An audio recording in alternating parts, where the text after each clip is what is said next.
Hello friends, आज मैं आपके लिए वीडियो में लेकर आई हूँ पैलियोलिथिक एज।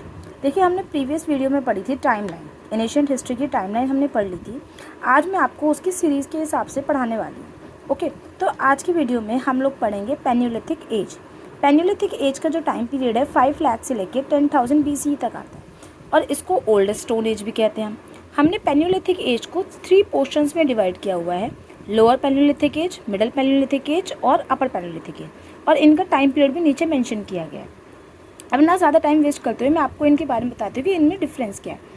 देखिए, लोअर पैलियोलिथिक एज जो है हमारी आइस एज है, क्योंकि स्टोन एज चल रही है और यहाँ पे काफ़ी ज़्यादा बर्फ़ जमी हुई थी, तो इसलिए इसे हम आइस एज टेम्पर कहते हैं। ठीक है, यहाँ पे फायर का इन्वेंशन भी हो चुका था, लेकिन फायर को यूज़ कैसे करते हैं ये नहीं पता था।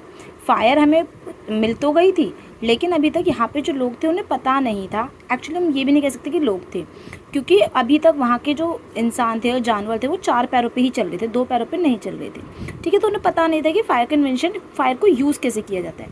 देन ये लोग सेटल्ड कहाँ होते थे? सेटल होते थे केव्स में, और ये हंटिंग करते थे स्टोन्स के टूल बनाकर, बड़े बड़े स्टोन्स के टूल बनाकर उनसे हंटिंग किया करते थे। इसके बाद आते हैं middle palaeolithic age. Middle palaeolithic age में फायर का इन्वेंशन हो चुका था और प्रॉपर यूज़ करना उन्हें आ चुका था कि यूज़ कैसे किया जाता है फायर को। नेक्स्ट आता है temperature become rainfalls increase.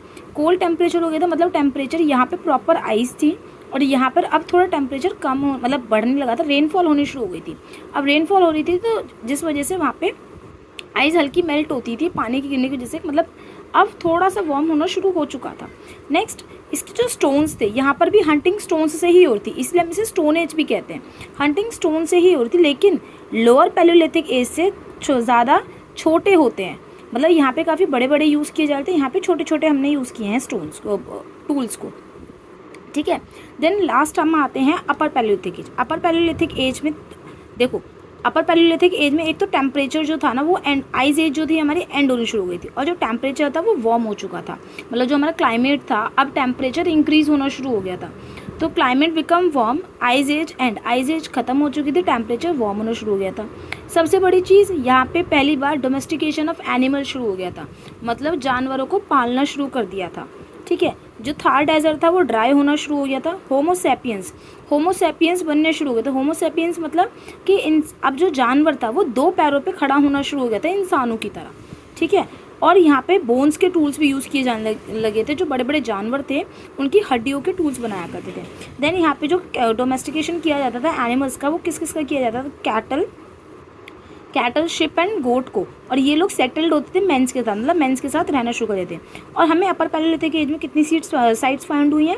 566 sites हमें अपर पैलियोलिथिक एज में फाइंड हुई है। आई होप आपको पैलियोलिथिक एज क्लियर होगा। नेक्स्ट वीडियो में हम लोग मेसोलिथिक एज पढ़ेंगे।